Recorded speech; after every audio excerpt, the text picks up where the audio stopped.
Hola, ¿qué tal? Bienvenidos. Les habla Claudia Gurizati, directora de este canal internacional de noticias y de este programa de opinión, de análisis, de debate para entender lo que sucede en nuestra región y en el resto del mundo.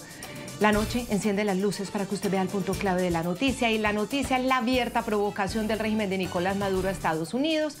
Se ha definido, 2 aviones militares venezolanos sobrevolaron el jueves uno de los poderosos buques de guerra desplegados por el gobierno de Donald Trump en el sur del Mar Caribe.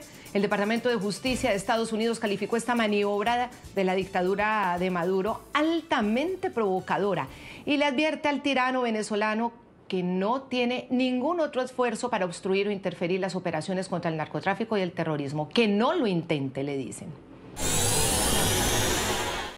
Departamento de Defensa de Estados Unidos, septiembre 4 de 2025. Hoy, 2 aeronaves militares del régimen de Maduro volaron cerca de un buque de la Armada de los Estados Unidos en aguas internacionales. Esta maniobra altamente provocada fue diseñada para interferir con nuestras operaciones contra el narcoterrorismo. Se aconseja firmemente al cartel que dirige Venezuela que no intente ningún otro esfuerzo para obstruir, disuadir o interferir con las operaciones contra el narcotráfico y el terrorismo llevadas a cabo por el ejército de Estados Unidos.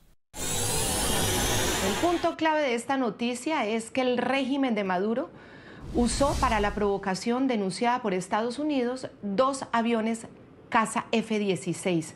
Estas aeronaves fueron adquiridas a Estados Unidos en los años 80 y son consideradas aeronaves supersónicas de gran capacidad. Tienen un radio de acción de más de 500 kilómetros. Están diseñadas para misiones de intercepción, ataque e incluso operaciones nocturnas. Cuentan con un cañón M61 de 20 milímetros, misiles aire-aire de origen israelí, hasta 11 puntos de carga para bombas, cohetes, armamento guiado de precisión. Según Global Firepower, Venezuela conserva al menos 16 de este tipo de aeronaves, de estos aviones caza F-16, aunque solo una parte está operativa por falta de los repuestos, por falta de los mantenimientos. Bueno, yo diría que estarían en problemas. Les dejaremos saber.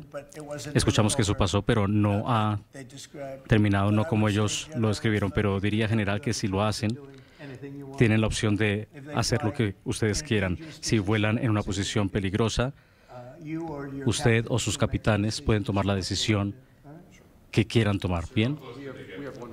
¿Qué tan cerca tienen que involucrarse para...? ¿Qué tan cerca pasaron los aviones? No quiero hablar de eso, pero si nos ponen en una posición peligrosa, vamos a derribarlos. Muchas gracias a todos. Ahora les mostramos a ustedes sobre el buque que sobrevolaron estos F-16 de Maduro. De acuerdo con fuentes de prensa, los aviones venezolanos sobrevolaron el destructor estadounidense, el USS Jason Dunham.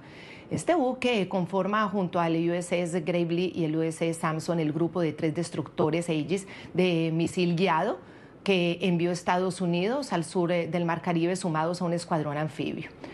Este buque Jason Dunham es destacado por su potencial ofensivo y defensivo. Tiene una capacidad para 329 integrantes de tripulación, cuenta con un sistema de lanzamiento vertical de misiles, cañones de 5 pulgadas, capacidad para disparar misiles y torpedos y un avanzado, muy avanzado sistema de combates Aegis que incluye radares multifuncionales avanzados.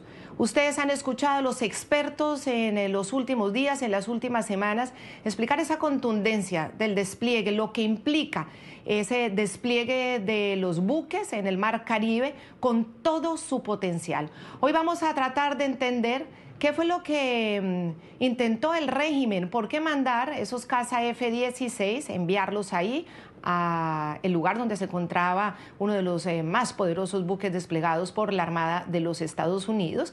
Y para ello nos acompaña Hugo Hacha, quien es consultor de seguridad y defensa internacional, investigador académico en temas de seguridad global. Señor Hugo Hacha, como siempre, es un honor contar con usted. Apreciada Claudia, el honor es todo mío, estamos completamente a sus órdenes. ¿Qué hacen estos caza F-16 rondando el Dunham? ¿Para qué, cree usted? Bueno, lo primero que habría que decir, y usted lo acaba de apuntar, esos F-16 nos recuerdan a otra Venezuela que tenía unas capacidades, otros recursos, otro futuro. Una de las primeras naciones en el mundo en operar un sistema de armas que en su momento era el más avanzado. Esa Venezuela que inclusive se apuntó en una de las crisis políticas, uno de los primeros derribos documentados de ese sistema de armas del F-16. El piloto, si no me equivoco, el apellido del piloto de caza venezolano era Beltrán Dielma, y que nos habla de esa Venezuela que tiene que volver, apreciada Claudia. Usar estos vectores de origen norteamericano, que en su momento inclusive se ha transmitido, fueron colocados a disposición de enemigos de Estados Unidos para que los estudiaran, tiene que ver con un régimen que hace mucho ha perdido el contacto con la idea de que la impunidad no es eterna, no es permanente, y de que ahora se han convertido, en cumplimiento de la orden ejecutiva del 20 de enero del 2025, firmada por el presidente Donald J. Trump, en una organización terrorista de alcance global. Por ello, si creemos, querida Claudia, de que este sobrevuelo fue simplemente un éxito, como quiere plantearlo el régimen, en defensa de, usemos las comillas muy generosamente, de la soberanía nacional, es un acto de torpeza inenarrable y que le va a pasar una factura al régimen. Porque ese sobrevuelo estaba detectado, las aeronaves de alerta aérea temprana habían avisado al buque, un buque que, como usted ha dicho, es un buque de la clase Arleigh Burke, que tiene integrado el sistema Mark 41 del sistema Aegis, que puede derribar no solo aeronaves, sino misiles, y que hubiera podido básicamente eliminar, si esta hubiese sido una amenaza activa, a las aeronaves venezolanas y costándole la vida además a los pilotos.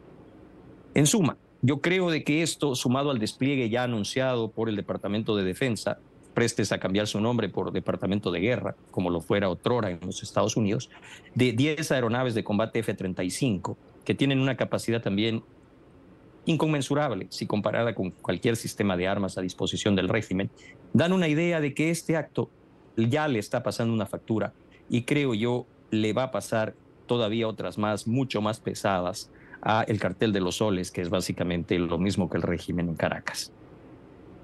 Sí, señor Hugo H. Mire, también nos acompaña Steven Donahue, quien es ex asesor de la Casa Blanca, muy cercano también a esta casa NTN 24, experto en defensa y seguridad, ex oficial de inteligencia. Y quiero trasladarle precisamente esa pregunta que nos hacemos todos. ¿Qué buscaba Maduro enviando estos cazas F-16 a rondar el Durham? Semejante buque con la capacidad de ataque que tiene y que obviamente pues no la usó. Bienvenido. Buenas noches. Yo creo que lo que estamos viendo era una demostración de fuerza por ambos lados y creo que, como dijo el otro distinguido, esto le van a cobrar el costo a Venezuela en cualquier momento. Yo creo que como ambos los buques estadounidenses y las aeronaves F-16 de Venezuela estaban en aguas internacionales, no hubo una violación legal de ese sobrevuelo, pero sí es muy peligroso para esos pilotos de cualquier manera amenazar a un buque estadounidense, especialmente un destructor que está armado con los sistemas de radares y muchos sistemas de misiles antiaéreos que podrían tumbar a esos F-16 en 3 segundos. Además, el despliegue de los F-35 que vimos como respuesta da la capacidad de estos F-35, que son aviones stealth de sigilo, que pueden penetrar el espacio aéreo venezolano si quieren, sin ser detectados por los radares venezolanos. Y en cualquier momento, cuando los Estados Unidos decida, si es que deciden lanzar ataques contra Venezuela, yo pensaría que las bases aéreas desde el cual salieron esos F-16 y el personal y los aviones mismos serán uno de los primeros blancos. Una cosa que es muy importante aclararle a los televidentes es, y hay que resaltarla, que los buques desplegados por Estados Unidos, ojo, están en aguas internacionales, porque ha habido mucha confusión y como también hay una guerra de versiones por el lado del régimen, por el lado de la tiranía de Venezuela, de decir que el objetivo claro de los Estados Unidos es invadirlos, porque ellos se ponen como víctimas siempre. Muchas personas creen que es que los buques se están yendo a las costas de Venezuela. No, ellos están en agua. Todos los buques, el escuadrón anfibio, los buques de ataque están en aguas internacionales, es decir, no están invadiendo ningún territorio ni soberanía de ningún país. Cuando se han acercado a esos países, ya sea para hacer una escala de tipo estratégica o logística, obviamente es con permiso de ese país. Cuando pasan el canal de Panamá, obviamente se hace con todos los requerimientos de la ley. Pero en este caso, los F-16 fueron a donde estaba el Dunham, este buque tan impactante, impresionante por la capacidad de fuerza que tiene, y para el Departamento de Estado esto fue altamente provocante. Y llega la advertencia.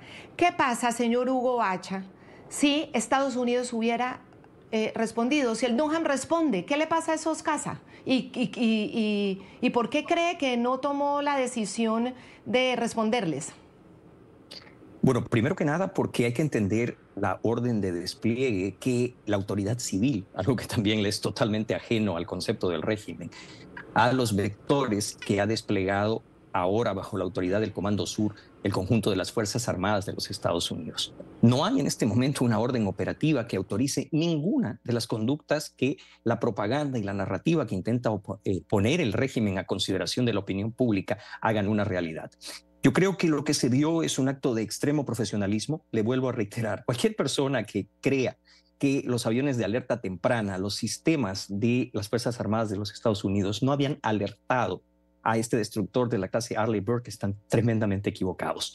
Lo que sucedió fue calculado, fue profesional y creo que ejerció un nivel de contención saludable para lo que pueda venir después. Porque esto demuestra nuevamente de que para el régimen la idea de la impunidad es algo que todavía tienen como cierto. Y yo creo, y reitero lo que dijo mi apreciado colega, de que esto va a pasar una factura en un futuro muy cercano al régimen, en ambas facetas, tanto como en el sistema de opresión contra el pueblo de Venezuela, como en su faceta de organización terrorista de alcance global y organización criminal de carácter transnacional. Y Stephen Donoghue, ¿por qué no contestó el Jason Dunham? ¿Y por qué es altamente provocadora, como lo dicen las autoridades de Estados Unidos? ¿Y qué hubiera pasado en caso de que hubiera decidido el buque responder y tumbar esos cazas? Bueno, no respondió porque no tenía órdenes de hacerlo, a menos de que fuera una amenaza directa al buque y a su personal. Claramente tienen la capacidad para tumbar a cualquier amenaza que tengan y lo harían si fuese que hubo bombardeo, hubo el uso de los cañones de esos F-16 sobre el Jason Dunham, pero no ocurrió. Y si ocurre, pues sería con cualquier razón que el capitán de esa nave decidiera que hubo la amenaza y eso sería algo que se discutiría posteriormente. Pero si uno ataca a un buque estadounidense, un buque de guerra estadounidense, esperen que haya un contraataque y que sea contundente. Ya, ahora, cuando también el Departamento de Estado le dice a Maduro, ni se le ocurra volver a hacerlo, cualquier cosa que obstruya o interfiera en esta labor de la lucha contra el narcotráfico en las aguas internacionales, y usted intenta, ¿qué amenaza o qué advertencia está mandando directamente a Estados Unidos, señor Hugo Bacha? Bueno, hay algo que ha quedado explícito en la respuesta de mi colega. Hay una situación que se llama la libertad y autoridad del comandante en el teatro de operaciones. A esto, la provocación del régimen le añade una acción desde la cúspide de la autoridad civil. Los Estados Unidos no van a poner en riesgo un buque, su personal y lo que éste representa desde el punto de vista de la proyección de la soberanía y el poder de los Estados Unidos. El mensaje es muy claro. A partir de esta situación no se volverá a tolerar ningún tipo de acción que coloque ni siquiera desde una perspectiva potencial una amenaza contra las vidas, la seguridad y la integridad del personal y además del equipo de los Estados Unidos.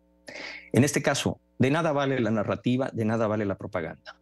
Yo creo que el mensaje es absolutamente claro. Si esto vuelve a suceder, ya no se hará un ejercicio de contención, sino uno de neutralización y eliminación de la amenaza, reitero, en el marco de la orden ejecutiva del presidente de los Estados Unidos.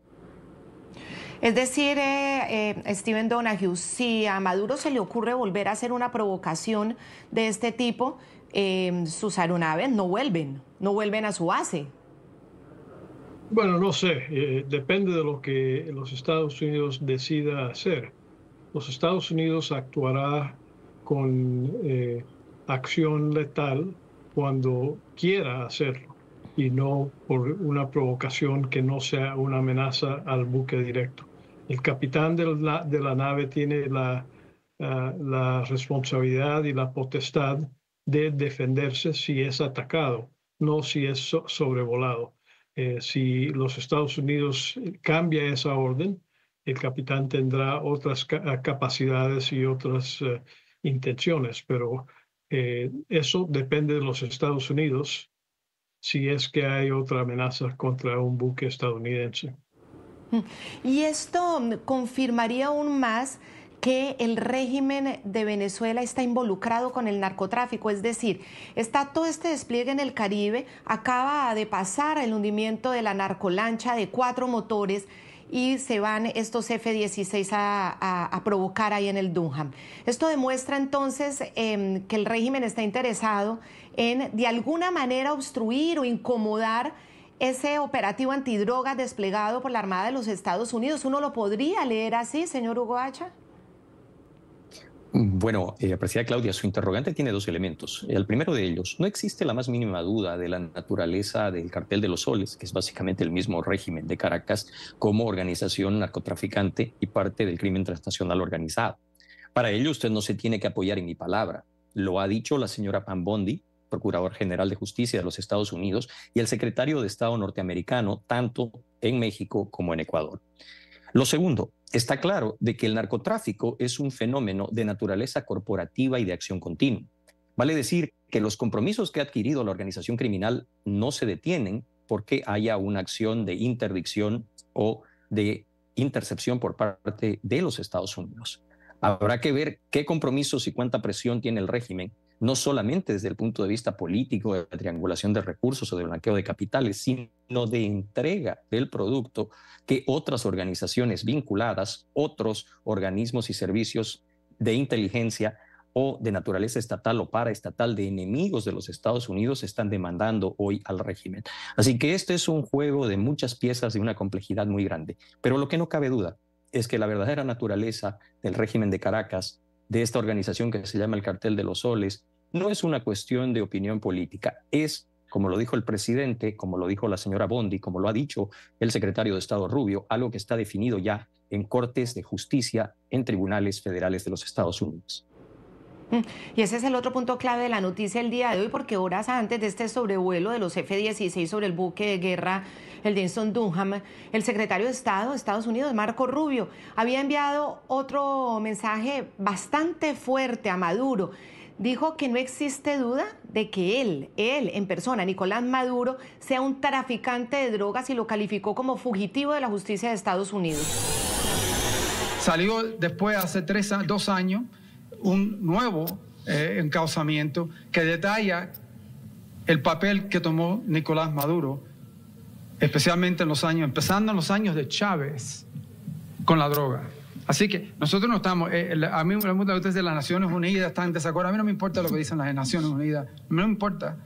Nosotros eres un fugitivo de la justicia norteamericana, no es el líder legítimo de Venezuela, no lo hemos reconocido, eres un fugitivo encausado que está enfrentando cargos en el Distrito Sur de Nueva York, en los Estados Unidos, por un gran jurado.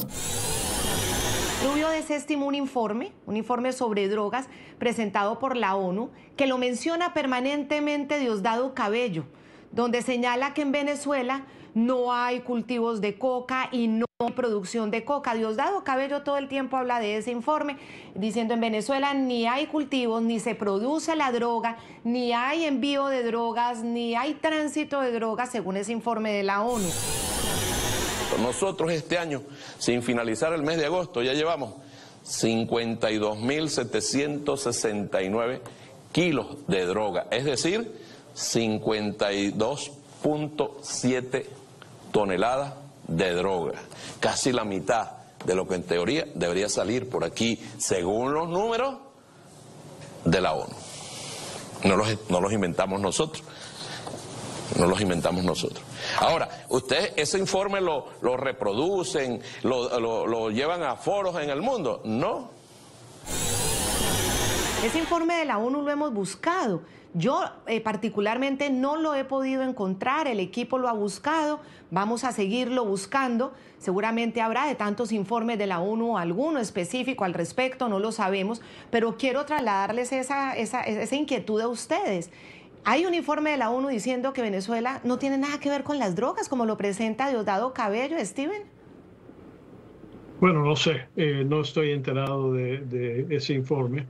Lo que sí me es claro es que, como dijo el compañero, no hay ninguna duda por parte del liderazgo estadounidense de que los hechos incluyen a Diosdado Cabello y al presidente Maduro y a otros como miembros de un cartel de narcóticos que ya han sido señalados por el sistema judicial estadounidense. Hay órdenes de captura, hay plata en juego para información que ayude a capturarlos, y eso es suficiente para darle la potestad legal a las fuerzas estadounidenses y a las fuerzas judiciales de otros países para hacer la captura o ayudar a la captura de estas personas que son designados no solamente como miembros del liderazgo de una organización criminal, sino también como miembros de una organización terrorista. Sí, y precisamente ahí escuchamos a Marco Rubio decir exactamente eso, diciendo que bueno, que no sabe Maduro qué es lo que está diciendo. Dice, no me importa tampoco lo que diga la ONU si es que lo dice, porque entonces la ONU no sabe lo que está diciendo. Lo que sí es cierto es que un gran jurado del Distrito Sur de Nueva York ha acusado a Maduro por narcotráfico. Dice, no existe duda ante la justicia de los Estados Unidos, como lo está diciendo Steven Donoghue, que Maduro es un narcotraficante. Le quiero hacer la pregunta al señor Hugo Hacha sobre ese posible informe de la ONU del que habla Diosdado, ¿o es una distorsión del régimen? Bueno, dos cosas que se deben señalar. Una de ellas es lamentable, pero es evidente, y desde la fundación de la cual yo soy director de investigación podemos dar fe. Los regímenes vinculados al crimen transnacional organizado y conectados a gobiernos adversarios a los Estados Unidos han penetrado profundamente, lamentablemente, a múltiples organismos multilaterales. En el tema de la cuestión del control de estupefacientes, en el tema de la cuestión de derechos humanos, en el tema de cuestiones tan delicadas como la salud pública. Eso es lamentable porque muchos de esos informes carecen en muchos casos de una base documental adecuada o han sido sesgados en función a los intereses de estos estados, de estas organizaciones adversarias a los Estados Unidos y a Occidente.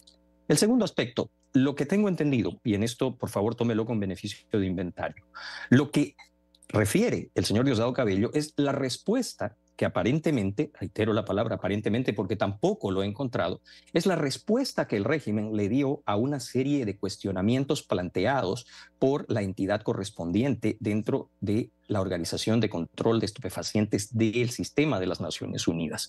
A partir de ello, yo lo invito a cualquiera que quiera verificar esta situación a ver los estudios que se han hecho que prueban de que, por ejemplo, el año 2018 y a partir de Venezuela, con cocaína proveniente mayoritariamente de Colombia, se traficaron 240 toneladas métricas hacia los Estados Unidos. Esto no tiene ningún cuestionamiento, está disponible en fuente abierta y se puede verificar. A partir de ahí, quiero reiterar, no es una cuestión de opinión, no es algo que podamos decir señor Donoghue o yo mismo, lo está diciendo el sistema de justicia de los Estados Unidos después de un exhaustivo trabajo de investigación, de una imputación manejada por un ministerio público y de todas las garantías que existen en el sistema judicial norteamericano. Eso es muy importante porque además es hecho, son datos y es concreto. Vamos a hacer una pequeña pausa y ya regresamos para seguir hablando de las posibles motivaciones del régimen de Nicolás Maduro para provocar enviando cazas F-16 a rondar al barco Dunham, a una de las poderosas aeronaves desplegadas en el sur del Mar Caribe con esta nueva etapa de la decisión de Estados Unidos, de la administración Trump, del Departamento de Estado y obviamente bajo el Comando Sur de los Estados Unidos.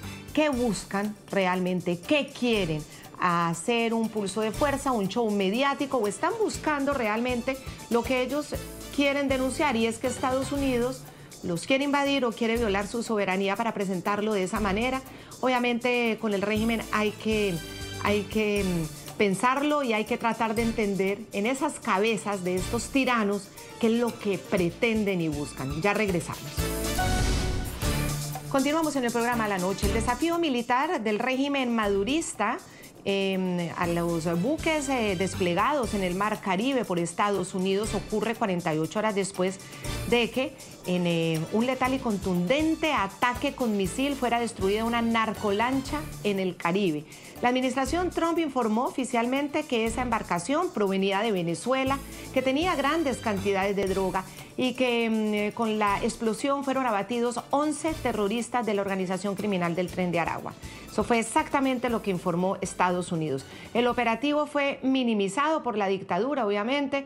Ellos incluso en un momento dado dijeron que eso se trataba de un invento de la inteligencia artificial, que no había sido cierto, pero luego se refirieron al hecho como un asesinato masivo.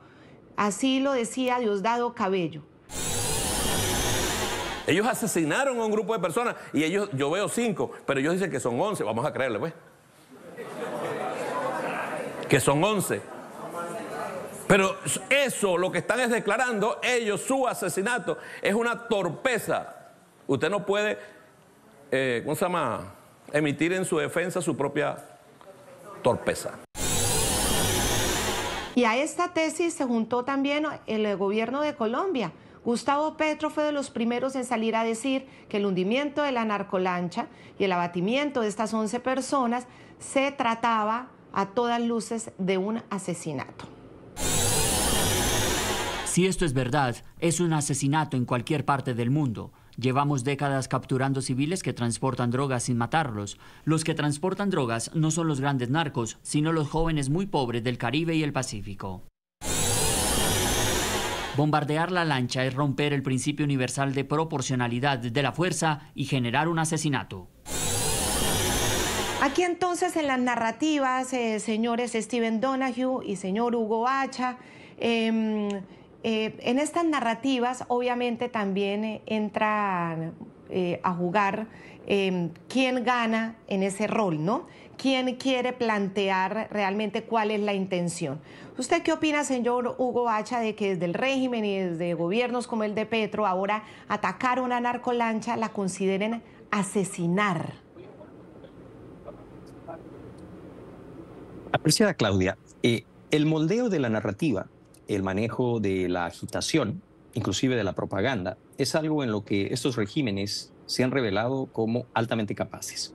No debemos perder de vista la referencia. Y hay un interrogante que yo me permito reiterar, lo he hecho en los medios académicos y en otros medios colegas suyos. ¿Dónde van a estar determinados gobiernos que se reputan democráticos, como en el caso de la República de Colombia, en el caso de los Estados Unidos mexicanos, en el caso del Reino de España, cuando se plantean este tipo de situaciones? Primero, hablemos del marco estrictamente legal muy rápidamente. La orden ejecutiva firmada designa a estas organizaciones, voy a reiterarlo una vez más, como organizaciones terroristas de alcance global. ¿Están dispuestos los gobiernos de estos países a seguir insistiendo en un discurso de que esto fue, usemos las comillas otra vez muy generosamente, un asesinato? ¿O que nuevamente debería limitarse los Estados Unidos únicamente al uso de los recursos de sus agencias policiales y de su poder judicial para combatir a un mal que claramente ya afecta a su seguridad estratégica? La respuesta es clara y nítida: no. ¿Seguirán estos países insistiendo en esto, que los coloca como aliados, ya no solamente de algo que sabíamos que es una organización del crimen transnacional organizado, sino de una organización terrorista?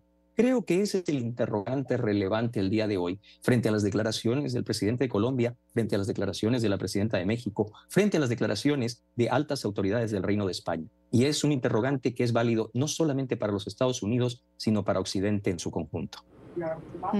Sí, porque Gustavo Petro reiteró hoy, él ha negado la existencia del cartel de los soles y volvió a decir bueno, amenazó con rehacer la colaboración con Estados Unidos porque según él su gobierno no colabora con asesinos. O sea, amenaza además con la relación directa de no rehacerla o de no tenerla. Dije que era un asesinato y es un asesinato en cualquier parte del mundo, es lo que puso ahí en su cuenta de X. Si al gobierno de Estados Unidos no le importa la ONU y al derecho internacional, a mí sí, dice Gustavo Petro. La colaboración del gobierno colombiano en la lucha antinarcotraficante es profunda, a fondo, sin doble moral de mi parte, pero se supedita al derecho internacional.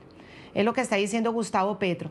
Y hay muchas voces, Stephen Donoghue, que dicen que Colombia muy posiblemente puede ser desertificada en esa lucha antidroga. Ya estamos hablando en Colombia más de 300.000 hectáreas de coca sembradas, el fracaso de su paz total que tiene a Colombia en muchísimas áreas sometida a las organizaciones criminales, incluido el Catatumbo, donde ya hizo alianza militar con el régimen. ¿Qué piensa usted? ¿Qué hay detrás de esta narrativa de Gustavo Petro o de esta confrontación verbal con los Estados Unidos? Bueno, Claudia, creo que es una lástima que el gobierno actual colombiano no ha tomado en serio la lucha contra el narcotráfico que tanto daño ha causado a su país. Durante muchos años, desde los años del presidente Pastrana hasta recientemente, hubo un ataque frontal contra este flagelo que afecta a todo el mundo, pero también a Colombia y a los colombianos. Y el hecho de que el gobierno actual ha sido tan débil en respuesta a este flagelo, a la siembra de coca, lo que se ha reflejado en un enorme crecimiento de la producción de coca en Colombia para exportación a todo el mundo, especialmente a Europa, pero también a Estados Unidos y a África, significa que no han tomado en serio esta amenaza y que sigue causando daño.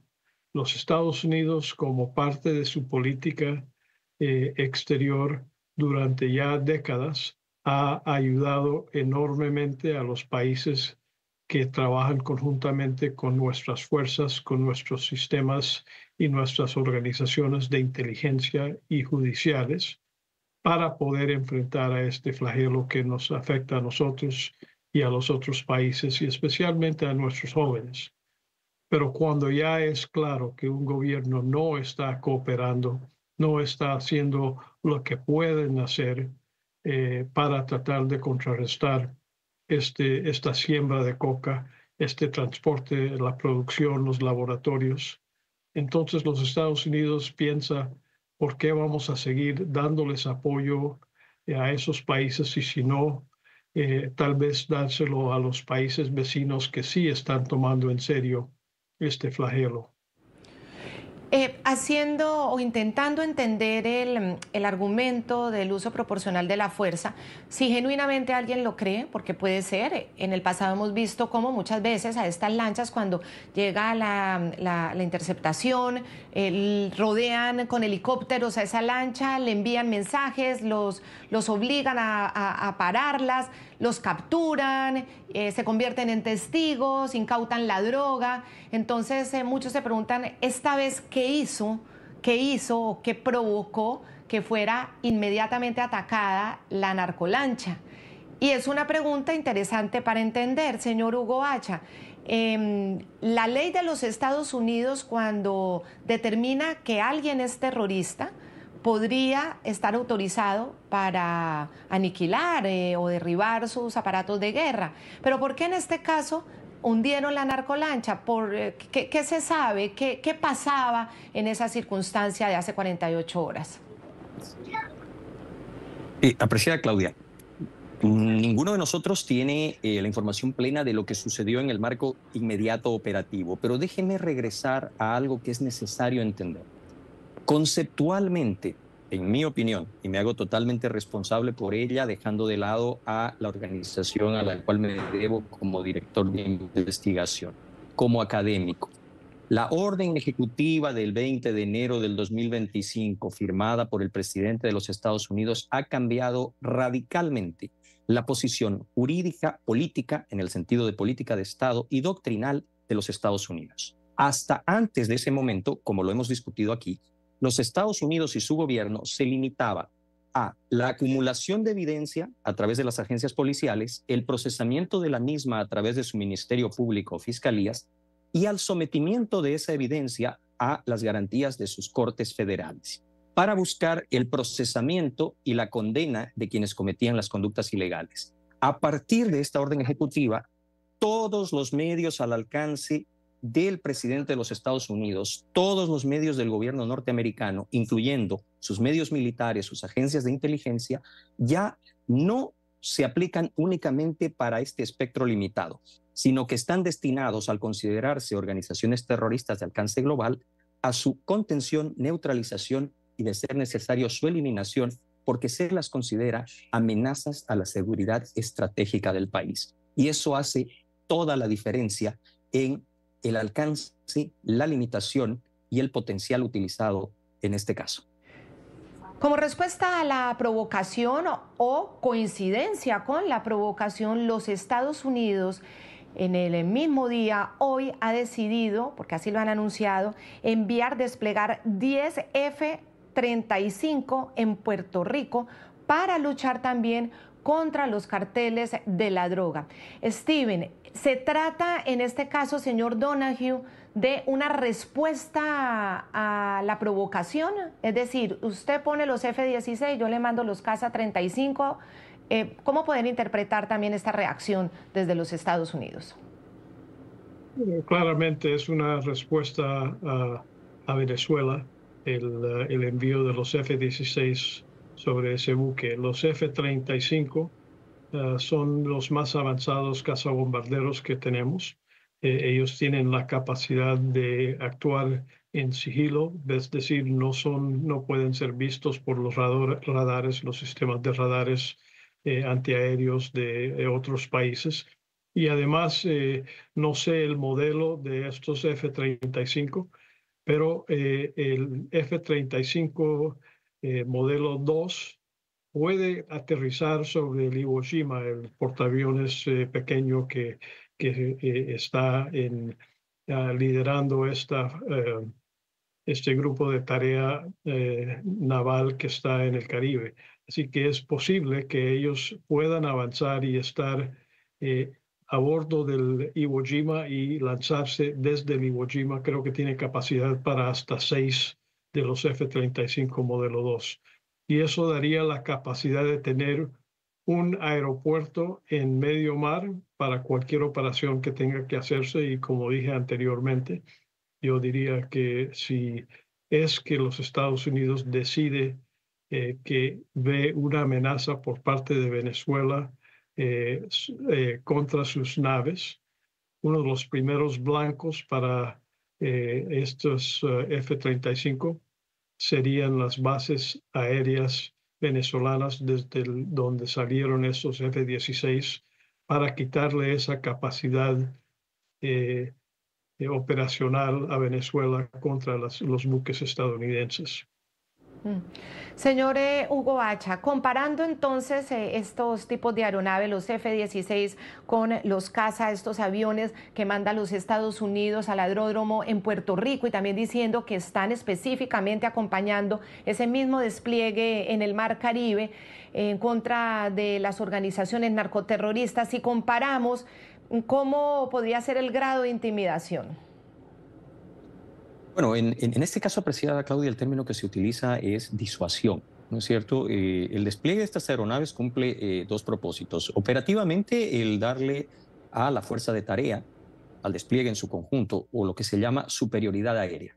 Hasta ahora, por lo que sabíamos, y en esto quiero reiterar, y lo ha dicho mi colega el señor Donoghue, hay que ser muy cuidadosos, muy responsables, porque los AB-8 Harrier que estaban desplegados allí son aeronaves de aterrizaje y despegue vertical con capacidad de ataque, cierta capacidad limitada de defensa aérea. Los F-35, como ya se ha señalado, los cazabombarderos más avanzados del mundo, tienen no solamente capacidad furtiva, sino la capacidad, tal vez solo sobrepasada en el mundo entero por otra aeronave norteamericana, que es el F-22 Raptor, para otorgarle a las fuerzas norteamericanas una superioridad aérea en el terreno. Imagino que inicialmente será, reitero, para ejercer una disuasión para evitar nuevas operaciones de este tipo. Ahora, en el concepto del combate aire-a-aire, en el concepto de lo que se llama el combate más allá del alcance visual, las posibilidades de las aeronaves que tiene hoy día Venezuela frente a los F-35 es abrumadoramente a favor de las unidades de los pilotos de combate norteamericanos.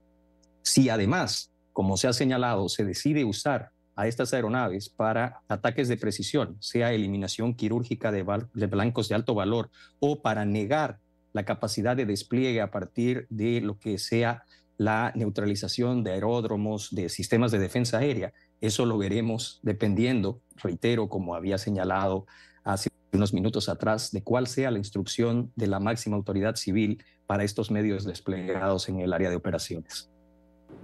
Yo le quiero agradecer muchísimo a los dos desde Italia, Hugo Hacha, quien es consultor de seguridad y defensa internacional, investigador académico en temas de seguridad global. Muchísimas gracias, señor Hugo Hacha. Muy ilustrativo haber hablado con usted, muy amable. Un placer, Claudia, a sus órdenes. Y lo mismo le digo a Steven Donahue, ex asesor de la Casa Blanca, experto en defensa y seguridad y ex oficial de inteligencia. Gracias nuevamente por aportarnos su conocimiento y todas las lecturas que hacen a este tema, que por supuesto es fundamental porque pues no tiene precedentes. Este despliegue en el Caribe es bien particular y por supuesto pues es nuestra obligación tratar de entenderlo. Muchas gracias. Gracias a ti y mucho gusto. Vamos a hacer otra pausa comerciales y cuando regresemos la respuesta de congresistas republicanos a Diosdado Cabello, que aprovecha además este momento de presión que hacen los Estados Unidos en contra del régimen para amenazar a quienes tienen la salida democrática, a los ganadores de las elecciones y a la gran líder María Corina Machado. Ya regresamos. Las provocaciones del régimen no son solo de tipo militar, ya lo han visto cómo envió esos aviones F-16 a uno de los buques desplegado por la Armada de los Estados Unidos, el buque Jason Dunham. No hubo respuesta por parte de los Estados Unidos, pero sí una muy seria advertencia de no tratar de obstruir ni de instigar a los Estados Unidos. Le han dicho al régimen claramente, estas provocaciones también son de tipo de seguridad política y de seguridad para los que buscan la salida democrática en Venezuela. Diosdado Cabello aludiendo a los operativos de Estados Unidos. Esta semana ustedes recordarán cómo amenazó directamente a la principal y muy importante líder María Corina Machado. Los venezolanos estamos clarísimos que estas movilizaciones no son contra Venezuela. Es en contra de una estructura de narcotráfico que está haciendo daño. En verdad, ella tiene una desubicación, ¿no? Porque ella a estas alturas debería tener claro que si a nosotros nos aprietan, nosotros la apretamos. Al buen entendedor, pocas palabras, pero como ella es bruta además, no vayas a creer que aquí nos van a agredir a nosotros y ustedes van a salir sanitos. No, eso no existe. Esta declaración de Cabello, considerado y acusado por Estados Unidos como uno de los cabecillas del cartel de los soles y quien también tiene un valor de recompensa para quien da información que dé con su captura. Esto generó de inmediato la reacción de influyentes congresistas republicanos. Uno de ellos, María Elvira Salazar, le dijo a los dos de la dictadura que ni se les ocurra tocar a María Corina Machado porque las consecuencias serían muy graves. Congresista María Elvira Salazar: Diosdado Cabello, ni se te ocurra tocar a María Corina Machado. Estados Unidos y el mundo entero están mirando. Si algo le pasa, tú y tus cómplices no tendrán dónde esconderse y la ira de Dios caerá sobre ti como un trueno. Congresista Carlos Jiménez: María Corina Machado nos inspira a todos a seguir luchando. Mujer valiente, incansable, profesional, digna representación de la Venezuela decente y honrada que volveremos a tener cuando se acabe toda esta pesadilla. La noche no será eterna. Hasta aquí llegamos en el programa La Noche. Muchísimas gracias por habernos acompañado. Pueden enviar sus comentarios a nuestras direcciones de nuestras redes sociales, a ntn24.com. La Noche seguirá encendiendo las luces para que usted vea el punto clave de la noticia, aquí informando sobre estos temas muy delicados en nuestra región. Muchas gracias. Buenas noches.